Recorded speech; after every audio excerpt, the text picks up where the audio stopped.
Aujourd'hui, on vous emmène à Jérusalem à l'instant où tout change.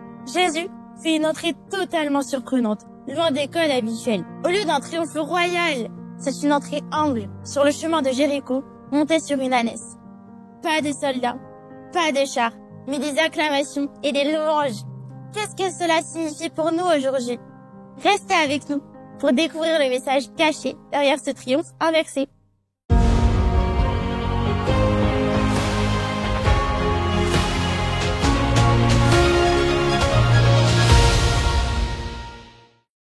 Dans la vie de Jésus, il y a une journée qui n'entre pas dans le schéma habituel de son existence. Le jour où il est entré à Jérusalem sous les acclamations de la foule. On nomme cette journée spéciale la journée des Rameaux. Mais pourquoi est-elle différente? Si vous étudiez attentivement les évangiles, vous serez stupéfait. Pratiquement tout ce que Jésus fait pendant cette journée semble aller à l'encontre de son comportement habituel. Le récit biblique dit: lorsqu'ils approchèrent de Jérusalem et qu'ils furent arrivés à Bethphagée, vers la montagne des Oliviers, Jésus envoya 2 disciples en leur disant: allez au village qui est devant vous, vous trouverez aussitôt une ânesse attachée et un ânon avec elle. Détachez-les et amenez-les-moi. Les disciples allèrent et firent ce que Jésus leur avait ordonné. Ils amenèrent l'ânesse et l'ânon, mirent sur eux leurs vêtements et le firent asseoir dessus. La plupart des gens de la foule étendirent leurs vêtements sur le chemin, d'autres coupèrent des branches d'arbres et jonchèrent la route. Ceux qui précédaient et ceux qui suivaient Jésus criaient: Hosanna au fils de David! Béni soit celui qui vient au nom du Seigneur! Hosanna dans les lieux très hauts! Cette scène marque une rupture avec ce que Jésus avait fait jusqu'alors. Pendant plus de 3 ans, il avait refusé de recevoir les louanges des gens. Presque à chaque fois qu'il guérissait quelqu'un, il lui recommandait très fortement de garder le secret concernant son identité. Voici un exemple. Après la guérison d'un lépreux, on lit: Jésus le renvoya sur le champ avec de sévères recommandations et lui dit: garde-toi de rien dire à personne.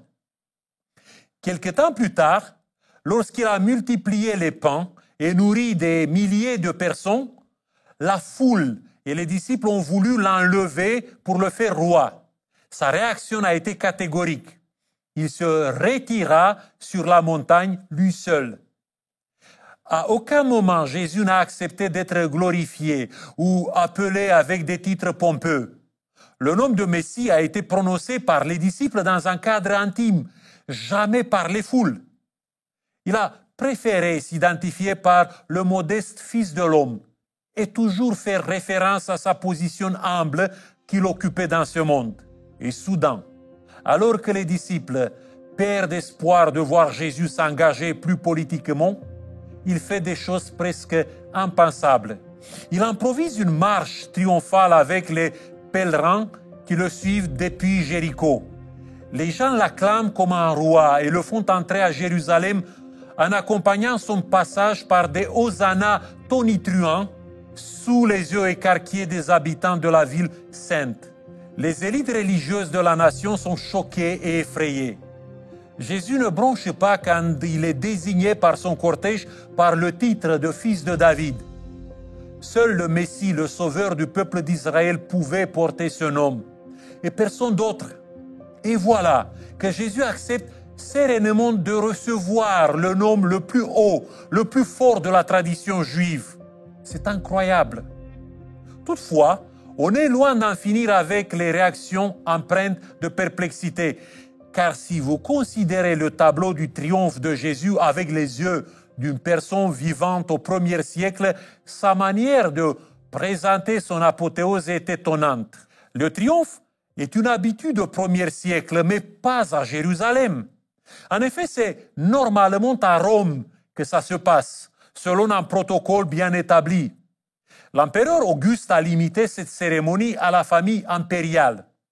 Avant lui, un général victorieux avait le droit de se faire ovationner par le peuple romain dans les rues. Mais sous l'Empire, le seul personnage qui a droit aux acclamations populaires est l'empereur ou quelqu'un de sa famille. C'est autour de lui que tout doit s'organiser. Même si les généraux remportent les batailles, il faut que quelqu'un de la famille impériale soit associé au laurier. Et quand les troupes reviennent à Rome avec les signes de la victoire, le personnage central est le plus souvent l'empereur. Le triomphe à Rome se manifeste par un défilé qui respecte les règles strictes. La cérémonie est organisée sur la Via Sacra, la voie sacrée, un large boulevard qui relie le temple de Mars au temple de Jupiter sur la colline du Capitole. C'est comme les Champs-Élysées pour les Romains. Le cortège qui marche sur cette voie célèbre est imposant. La route est ouverte par les esclaves qui portent le butin gagné lors de la guerre, objets de valeur, animaux, trésors pillés dans les temples conquis, etc. Il suit les sénateurs drapés de pourpre, honorant au plus haut degré les exploits impérieux. Derrière les sénateurs se trouvent les prisonnières célèbres, capturées et enchaînées, qui illustrent la force impitoyable de l'Empire. Dans la plupart des cas, ces malheureux seront exécutés publiquement sur le Capitole. Enfin, le peuple aperçoit le char triomphal tiré par plusieurs chevaux. L'empereur s'y trouve avec sa couronne de laurière, nommée Stéphanos en grec, signe de la victoire. La multitude en délire acclame l'empereur. Enfin, on voit le demi-dieu qui habite le grand palais avec son visage transfiguré, empreint de joie et de bonheur. Il partage son triomphe avec ses soldats qui le suivent sans armes. Ils tiennent des pancartes sur lesquelles sont inscrits les noms des lieux où les batailles gagnées. Les spectateurs qui se présentent autour du parcours triomphal ne peuvent pas y assister habillés n'importe comment. Ils doivent porter les habits de cérémonie, la longue toge romaine. La destination finale de tout ce monde, participants et spectateurs, est le grand temple de Jupiter. Là, on se venge sur les ennemis en les exécutant et l'empereur se purifie à travers les sacrifices rituels entouré de nombreux prêtres et prêtresses. C'est l'apothéose d'un homme et d'une civilisation qui impose leur loi partout.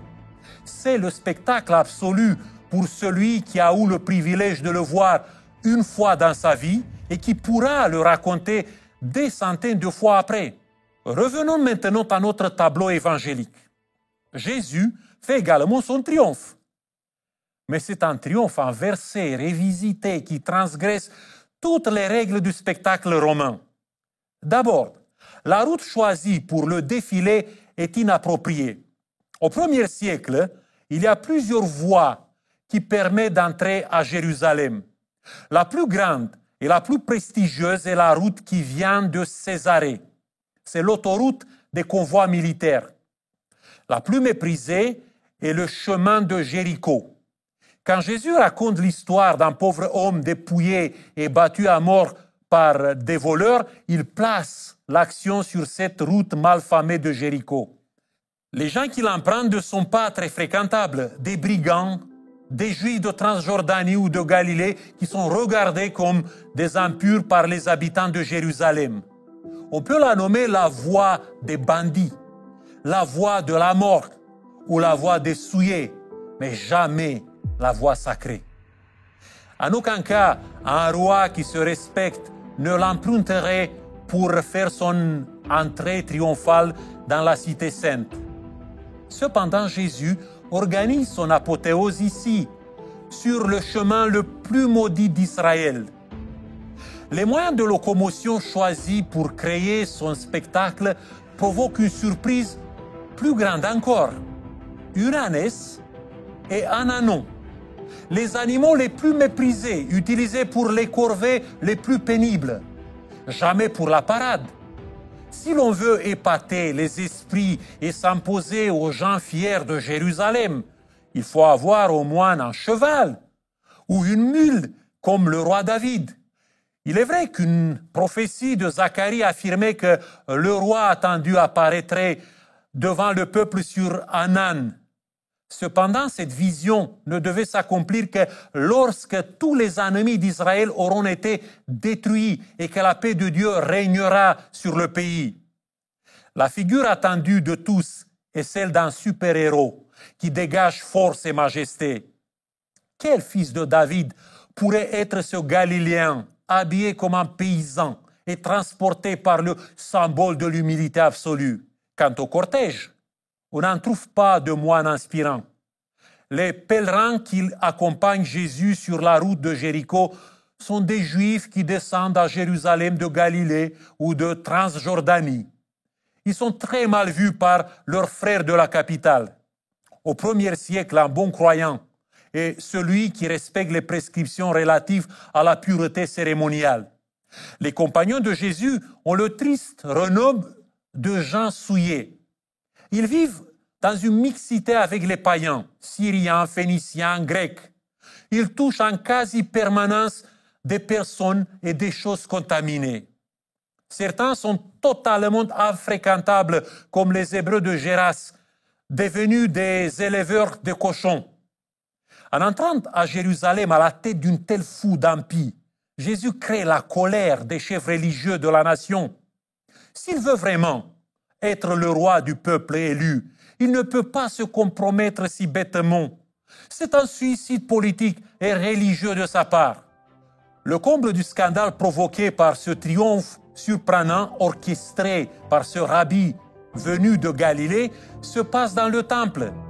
Il arrive à l'image de l'empereur romain, au temple, le lieu le plus sacré.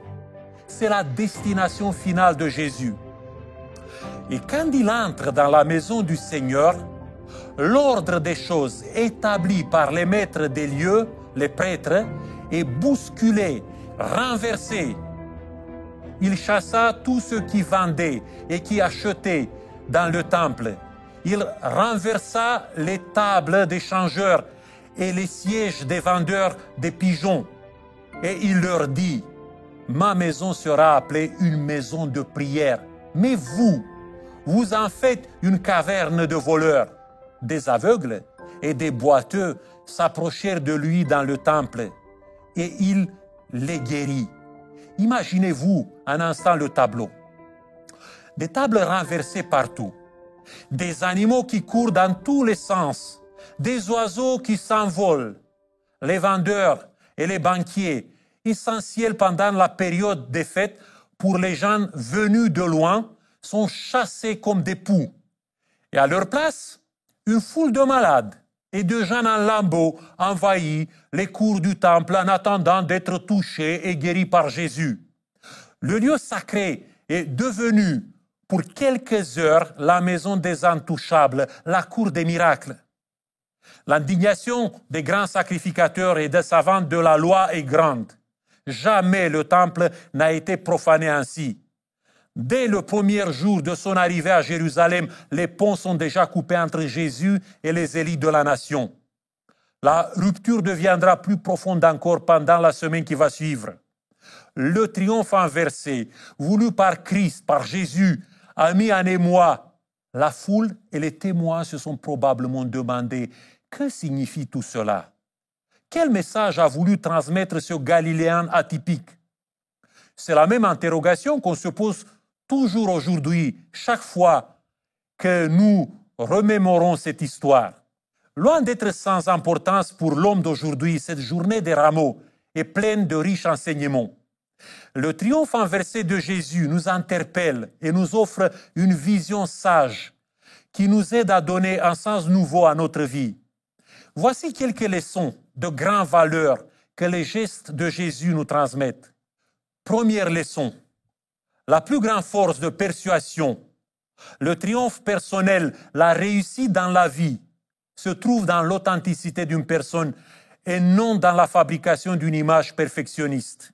Jésus organise un triomphe qui dure depuis 2 millénaires et qui émerveille les gens.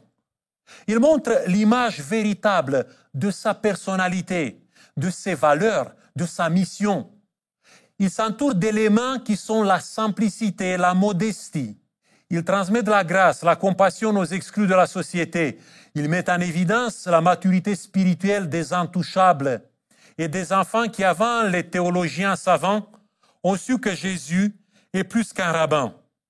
Il est le Messie, le fils de David, tant attendu. Il est lui-même pendant le triomphe, comme il l'a été durant toute sa vie. De nos jours, les grandes célébrités payent très chèrement des conseillers en images qui essaient de créer des statues vivantes pour convaincre les admirateurs de les vénérer. Mais souvent, le monument humain se fissure et les déceptions sont difficiles à supporter. Des coachs, ou plutôt des streptocoachs, se font des fortunes en nous faisant croire que nous toucherons le jackpot si nous manipulons savamment nos paroles et nos comportements. Quel goût amer pour les naufragés de l'image quand leurs efforts ne donnent pas les fruits attendus. Et si l'on appliquait la recette de Jésus, au lieu de chercher à jouer un rôle, à faire des effets de langage, essayons plutôt l'espace d'un instant d'être nous-mêmes, avec nos qualités et nos limites, nos rires et nos pleurs, nos joies et nos souffrances, celles d'être humains normaux. C'est fatigant et psychotique de porter un masque toute sa vie, de courir comme Don Quichotte après un héros vide et artificiel.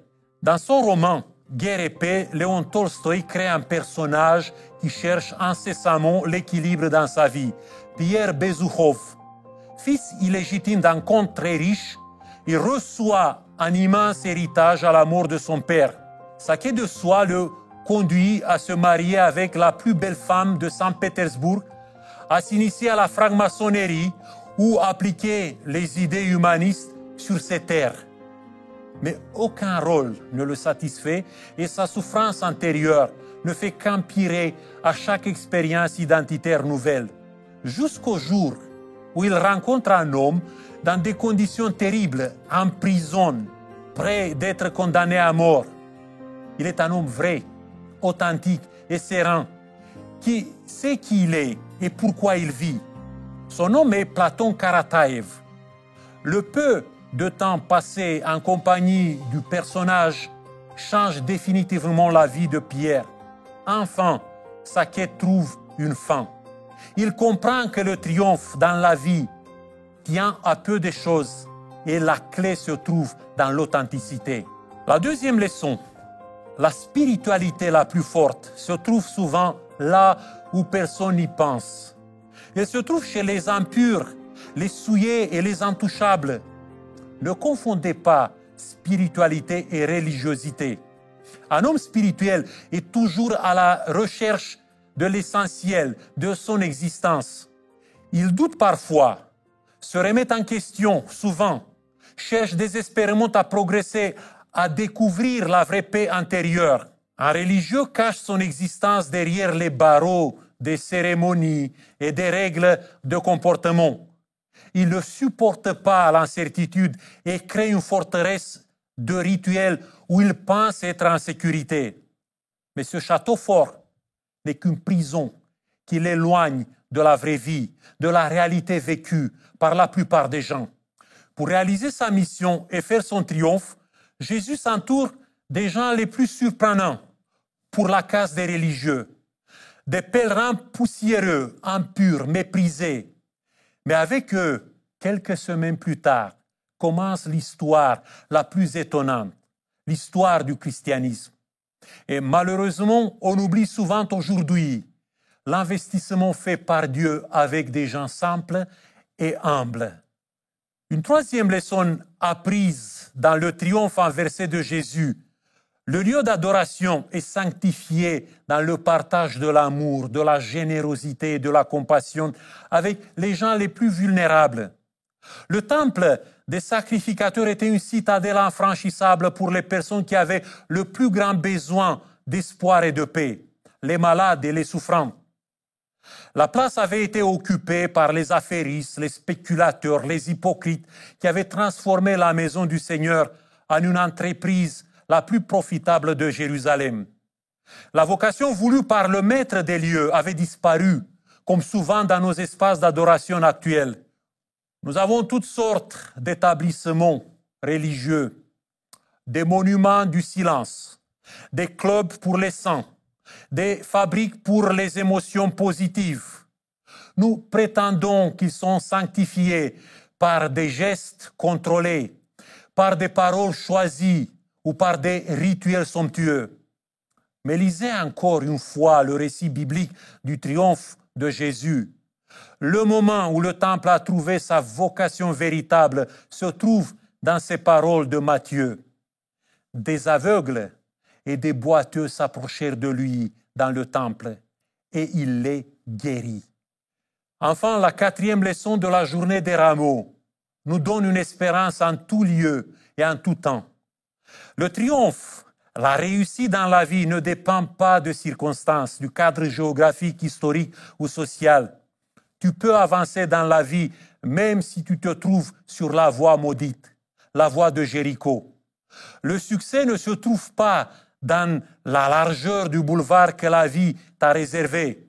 L'important pour toi maintenant n'est pas l'altitude des montagnes qui bloquent ta route. Le plus important est de savoir avec qui tu marches sur ton sentier.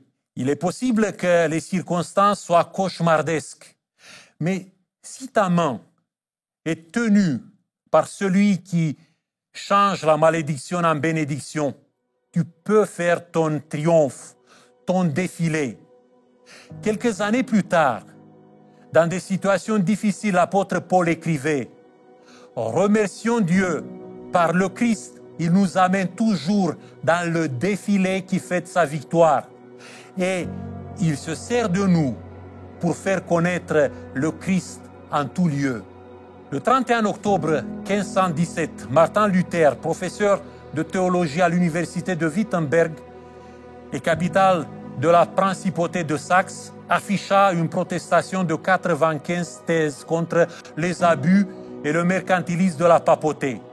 Il affirmait avec force que l'homme reçoit le salut de Dieu gratuitement par la foi et la grâce. La pratique employée par l'Église, qui consistait à vendre des indulgences pour le salut des âmes, était pour lui une escroquerie et une imposture abjecte. Son courage a déclenché une réaction en chaîne. Très vite, beaucoup se sont élevés contre les dogmes légalistes de la théologie officielle. Luther fut invité devant les tribunaux religieux et politiques du Saint-Empire romain germanique et des pressions furent exercées sur lui pour qu'il abjure ce qu'il avait dit et écrit. Au cours d'un de ces débats, un théologien de l'Église catholique, ardent défenseur des traditions, Johannes Eck, tenta de l'intimider en lui présentant la condition d'excommunié, exclu de l'Église à laquelle il s'exposait. Il allait être mis hors la loi. Les croyants ne pouvaient pas l'accueillir. Personne ne devait lui vendre un morceau de pain. Et celui qui le tuerait se verrait garantir le pardon total de ses péchés, car il débarrasserait le monde d'un hérétique dangereux. Eck conclut son plaidoyer par une question. As-tu pensé à ce qui arrivera lorsque le Saint-Père t'excommuniera? Où seras-tu alors? Luther répondit calmement.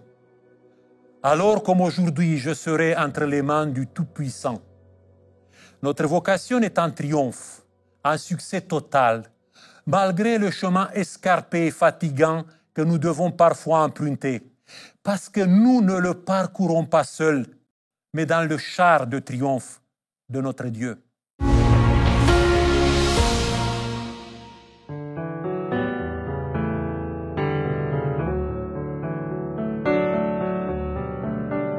Pendant que le monde me regarde, alors que je lutte seul, ils disent que je n'ai rien, mais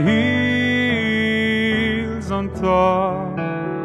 Dans mon cœur, je me réjouis, si seulement ils savaient. Merci Seigneur pour tes bienfaits sur moi. Il y a un toit au-dessus de moi, j'ai un endroit pour dormir, la nourriture dans mon plat, les chaussures à mes pieds. Tu m'as donné ton amour et une belle famille. Merci Seigneur pour tes bienfaits sur moi. Je sais que je ne suis pas riche, mes vêtements sont pas neufs, je n'ai pas beaucoup d'argent, mais je t'ai, Seigneur, je me bats et tu es là. J'ai confiance et j'espère. Merci Seigneur pour tes bienfaits sur moi. Il y a un toit au-dessus de moi, j'ai un endroit pour dormir,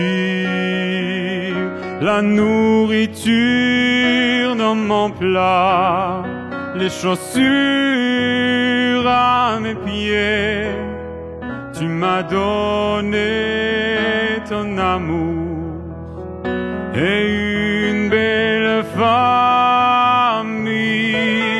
Merci Seigneur pour tes bienfaits sur moi. Merci Seigneur pour tes bienfaits sur moi.